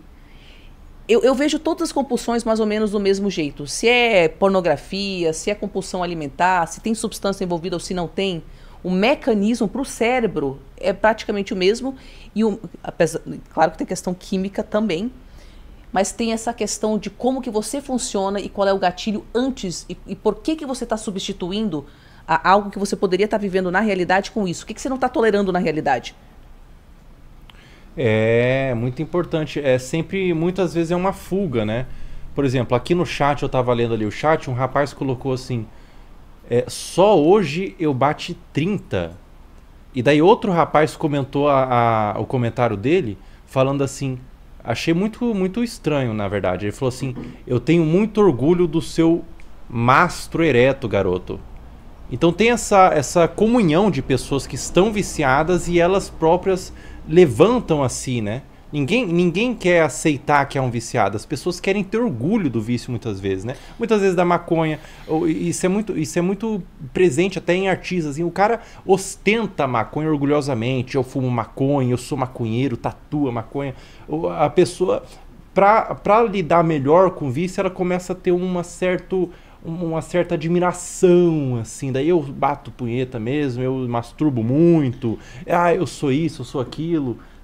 E tem esse forte fator social. Eu mesma consegui largar porque as pessoas perto de mim pararam de usar.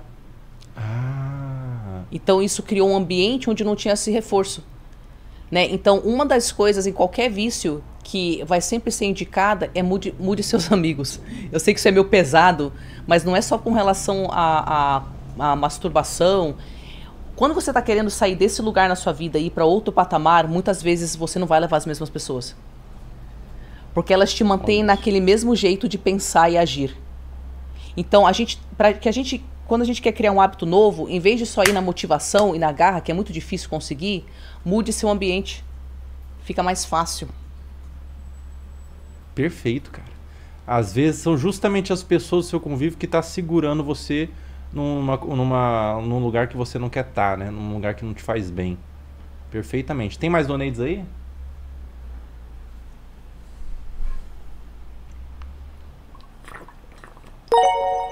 Tiago mandou R$10. Agravamento do toque, à medida que tenho experiências de entrega na minha espiritualidade. Me ajuda?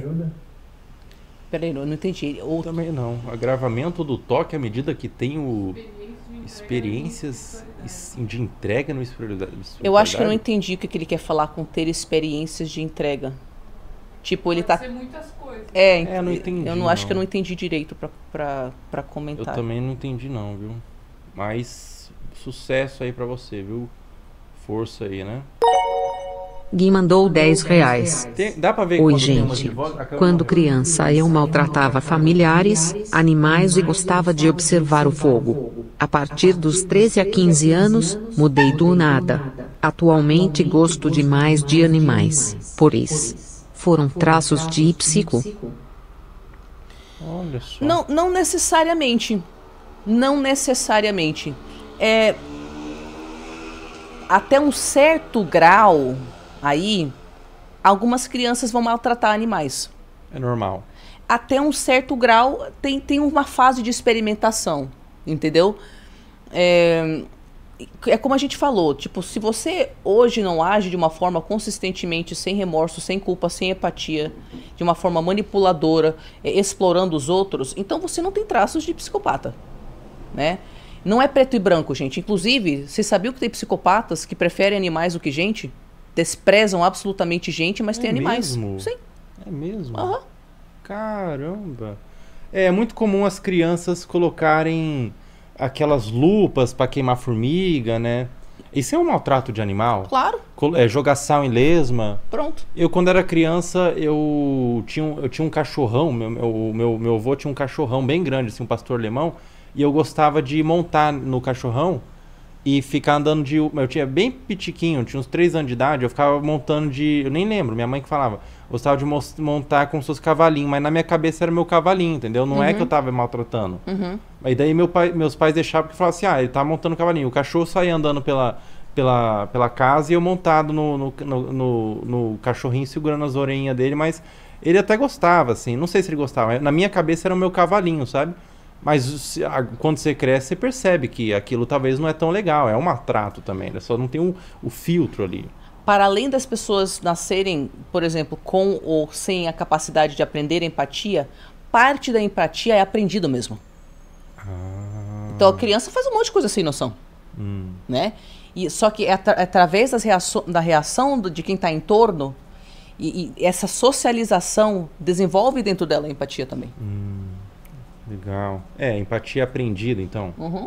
Ô, Adriana, roda mais um último donate que tá ficando tarde, já são 00:30. Roda um bala agora, um importante aí. Tem um donate bom, importante pra nós? Que seja bacana aí. Porque às vezes a dúvida da pessoa é dúvida de muitos, né? Então isso que é legal a gente escolher bacana aí. Tem um bacana aí? Pra gente ver. Porque já são 00:20, tarde. Você costuma dormir que horas? Infelizmente tarde. É?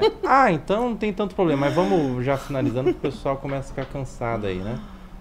Eu fico muito acordado de noite, assim, né? Bobizeira mandou R$10.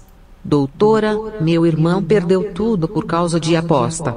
Ele tinha uma loja e teve até que mudar de cidade por ameaça de agiota.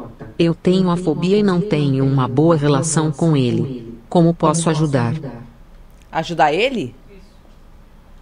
Cara, assim, tem 2 lados pra isso aí, tá?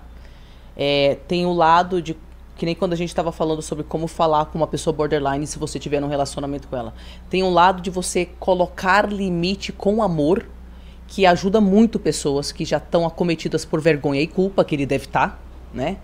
Mas tem um outro lado de, se a pessoa está muito sintomática, eu não sei, ele rouba.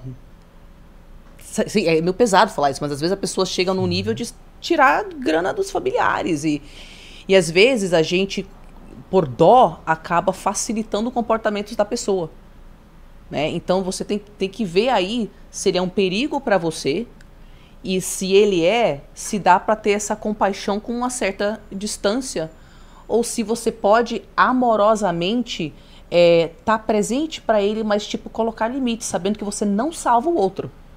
Às vezes, infelizmente, o outro vai ter que chegar nesse fundo de poço aí e achar uma motivação intrínseca para ele mudar, que vem de dentro para fora. Às vezes a ajuda que você vai dar para a pessoa é deixá-la se afundar. Com certeza. É mesmo? Infelizmente. Tem um negócio que eu chamo, não é eu que chamo, mas enfim, eu falo bastante no meu trabalho, que é o Vale da Sombra da Morte. O Vale da Sombra da Morte é quando o jeito que você está vivendo não funciona mais e a sua parte mais sábia está falando, você não quer prestar atenção? Então deixa aqui colocar sua vida de ponta cabeça para você entender que você não pode mais ser essa pessoa. É aí que pessoas no espectro do narcisismo nos buscam, porque eles perderam todo mundo. É aí que pessoas com personalidades antagonistas fazem terapia. É aí que a pessoa decide. Eu estava vendo uma história de um cara que teve 20 anos de vício e ele, em aposta, e ele só conseguiu realmente ter motivação de parar mesmo quando a esposa dele, ele acordou um belo dia e ela tinha levado as crianças. Largou ele, e é isso. Deixa a pessoa entrar em contato com esse fundo de poço, porque tem que doer mais ficar onde ela tá do que se transformar. Caramba, hein? Puxa, forte isso, hein, doutora? Então. Forte. Ô, Adriana, roda a donate do Monkey Bravo, da Nikatsi, porque eles estão falando, eles estão pedindo reembolso aqui. Eles estão falando que é um absurdo que a gente fez com eles. Não, eles estão falando que é um absurdo que fez com eles e tá pedindo reembolso aqui, falando que é o direito deles de volta. Roda do Nikatsi do Monkey Bravo. Não tem como achar em 1 milhão de donates uns nomes aleatórios aqui, velho. Vamos ficar com a live mais aberta mais 2 horas só pra eu achar, pode ser? Não, roda o que tem aí então. Vê se você acha o Monkey Bravo. Eles estão falando de Procon aqui, tá uma séria, muito séria. Estão falando de acionar o Procon aqui por causa das donates. Cadê? Roda uns bons aí que tem. Só pra gente finalizar aqui, né? Tá falando de rodar o Procon, de acionar Procon, de falar de direito de volta. Tem um bom aí, um importante? Rapaziada, infelizmente, né, como são muitas donates, acaba que a gente não consegue passar todas. Anônimo mandou R$10. Dica: conselho para alguém que é viciado em pornografia. Já tentei parar várias vezes e sempre volto ao vício. Isso aí já deu, né? Isso aí é a mesma ajuda do anterior, né? Da pornografia. Tem muita gente viciada em pornografia aí no mundo, né? Cara, e cada vez mais mulheres também, não é só homem não, meu. Mulheres também são viciadas em pornografia. Já tive paciente mulher viciada em pornografia. Mas eu imagino que pra mulher o vício ele ressoe diferente, né? Ou é a mesma coisa? Não, é diferente. Tem um homem tem a questão da testosterona, tem várias outras questões aí. Cadê? Tem mais donate aí, Adriana? Um bom aí pra nós? Roda um bom. Ó, as meninas falando ali, ó. Filha do Felca mandou R$10. O que fazer quando você não consegue se abrir para seu parceiro sobre os problemas do relacionamento? Depende da razão. O que é? Quando você se abre, eles te punem, eles fazem tratamento de silêncio durante 10 dias? Eles batem em você? Qual é a razão? Ou você não consegue se abrir porque você sente muita vergonha de expor um lado seu mais vulnerável? Então assim, quer se abrir? Estude comunicação não violenta. Eu sei que isso parece tipo, que chato.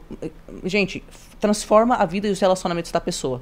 Você ganha extrema clareza sobre o que é o problema e você consegue abordar outra pessoa sem rótulos, de um jeito que tem mais chance dela se abrir para você. Comunicação não violenta não quer dizer que a mensagem é fácil de ouvir. Quer dizer que você não vai não vai transmiti-la de uma forma violenta, né?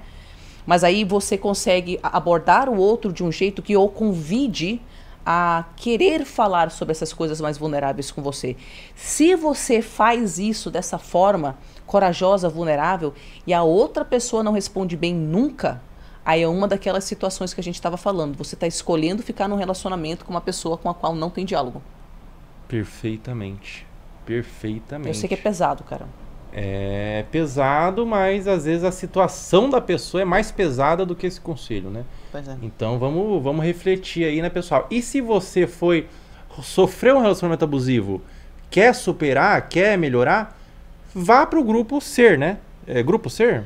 Eu tenho a Ser, eu tenho o projeto de individuação para pessoas que querem entender por que elas têm essas dinâmicas repetitivas. Se você é filho de narcisista, tem um workshop Entre no Seu Poder, que é específico para filho de narcisista. Olha, tudo vai estar no seu Instagram. Tudo no meu Instagram. Então fixa o Instagram dela aí no YouTube e na Twitch. Você que já sofreu um relacionamento abusivo, quer superar, quer voltar com tudo na sua vida, consulte ali os grupos, os workshops da doutora, que com certeza vai te ajudar muito, né? Roda aí o Instagram, deixa fixado aí e roda mais um donatezinho. Quer falar alguma coisa? Não. E roda mais um donatezinho aí. Aliás, sim, tem meu site também. Talvez o site é mais organizado até. tarianarocha.com.br. Que live maravilhosa, Tariana e Felca. Obrigada, Felca, por inserir sempre assuntos da saúde mental, tigrinho, borderline, bipolaridade, antissocial, toque, bullying. Primordial o trabalho de vocês. Felca, me chama para ter um episódio sobre borderline. Um beijo. Um beijão pra você, Adorei. querida. Um beijo no seu coração, viu? Obrigado pelas palavras. O seu site, desculpa? tarianarocha.com.br. T-A-R-Y-A-N-A. Ó, tá escrito aí no título, tarianarocha.com.br. Lá você vai acessar todos os workshops dela, né? Workshop dela. Tem mais donates, Adriana?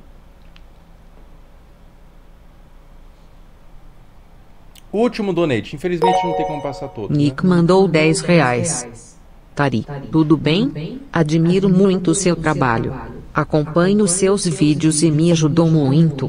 Convivo com uma irmã narcisista e tem sido difícil enfrentar os dias, não sei como sair disso. Desculpa o desabafo.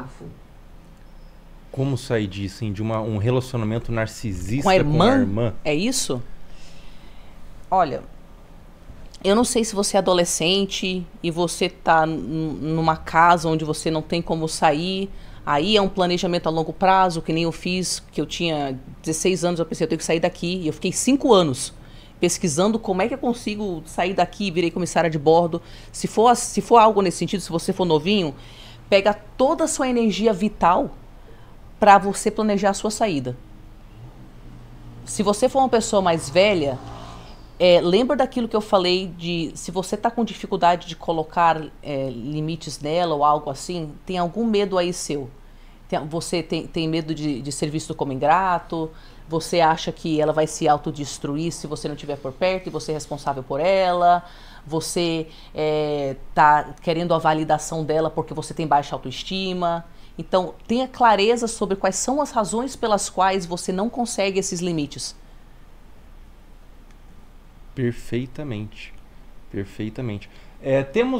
Você consegue achar o comentário da Poliana? O donate da Poliana, porque ela fez um testemunho bastante sensível, que ela falou assim, tirei meus únicos R$10 da minha vida. Meu Deus. E agora me sinto lesada, vou acionar o Procon, ela tá falando. É doação, né? Tem alguns comentários, tem como achar da Poliana ou não? Tá, não tem mais, tem algum donate mais chave para rodar ou não consegue achar? Ou é difícil? Porque são muitos, né? São muitos, infelizmente não tem como rodar todas, né? Porque se rodar todas, né, pessoal, não tem como, o tempo não permite, né? Cadê? Tem mais algum aí ou foi de ralo? Tem um bom aí, né? Roda um bom aí pra gente ver.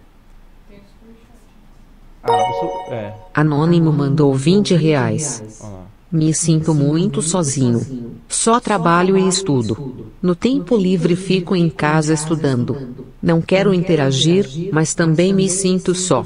Entrei num ciclo e não sei como sair disso. Oh, meu Deus. Bom, deixa eu te fazer uma pergunta. O que você busca num relacionamento? Você quer um relacionamento amoroso ou você quer amizade que você não tem? Se você fosse colocar 3 a 5 características do seu povo, aquilo que a gente estava falando sobre, gente, às vezes você se sente inadequado com esse povo aqui, mas com aquele povo lá você se sente um ser humano. E você, pela primeira vez na sua vida, se sente normal. Se você fosse ter essa clareza de 3 a 5 características do seu povo, quais seriam essas características? Onde é que você acha essas pessoas? Eu sei que para mim é em aula de dança, aula de canto, esses lugares mais artísticos, né? Então, eu não sei se a pessoa quer um relacionamento amoroso. Se você quer um relacionamento amoroso, Quais são os seus valores para um relacionamento amoroso? Tipo, se você pudesse construir a coisa mais saudável para sua vida, quais seriam essas características? Características profundas, não tipo, ela tem que ter seios grandes. Você entendeu? Você pode ter sua preferência, mas tipo, é uma pessoa perto da qual eu consigo ser eu mesmo. Uma pessoa que eu consigo expor todos os minhas partes e a gente cresce juntos. Entre em contato com esses seus valores. E comece, se é isso que você quer, comece a seguir canais que falam sobre, não Red Pillars, pelo amor de Deus, mas que falem sobre relacionamentos saudáveis.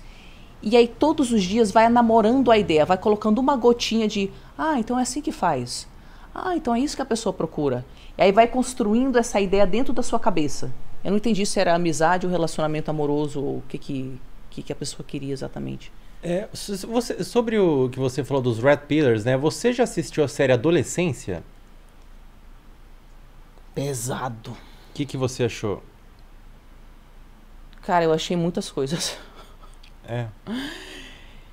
Eu achei que aquele menino tem, obviamente, vários traços questionáveis, tanto traços mais antissociais, quanto...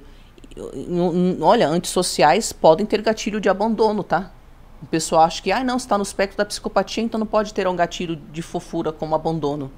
É muito comum e documentado na literatura científica que existem um lugar aí de encontro com traços borderline e traços antissociais, tá?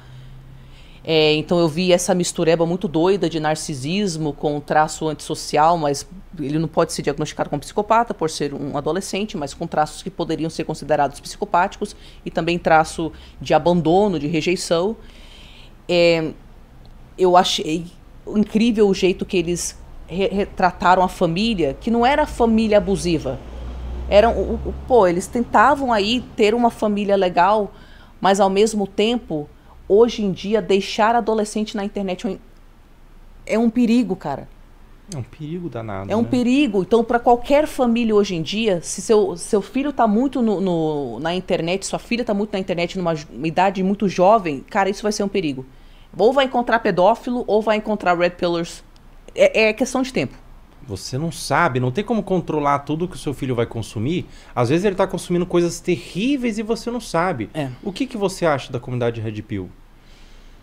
Eu tenho um olhar terapêutica. Então eu já conheci o Red Pillar, que era narco-border, narcisista e borderline, que tinha todo um histórico de trauma. Ele foi resultado de estupro, foi rejeitado pela mãe, o pai era criminoso.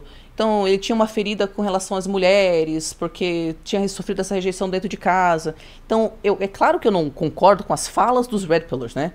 Mas eu vejo na comunidade, entre os jovens, muitas pessoas com questões não tratadas.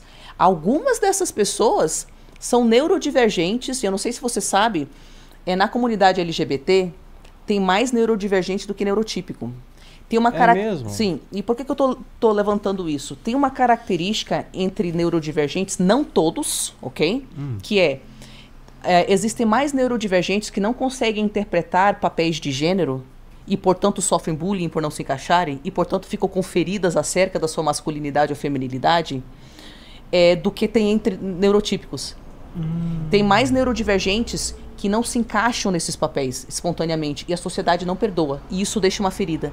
Então eu vejo na comunidade dos Red Pillars e dos Incels uma parcela deles que é neurodivergente não diagnosticado, não consegue performar a masculinidade, ficou ferido nessa área, talvez tenha sofrido bullying ou rejeição e criou essa armadura.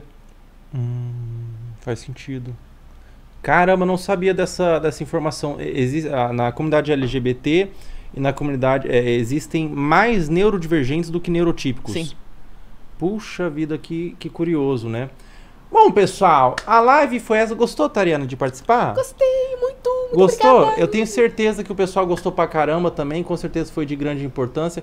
Dá um abraço aqui pra finalizar. Obrigado, viu, por você ter vindo.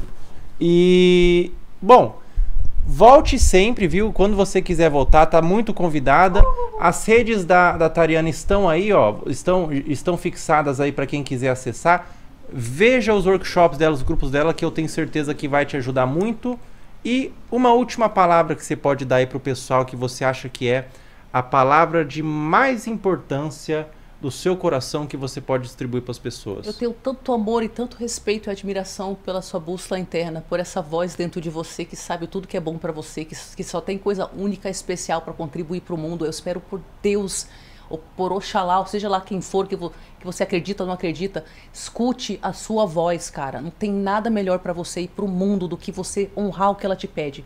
Pelo amor de Deus, faça isso. Eu quero tanto ver o que ela quer dar para você. Tá feito. Obrigado, Tariana. Obrigado, pessoal. Um beijo para todos vocês. Voltem amanhã e tchau!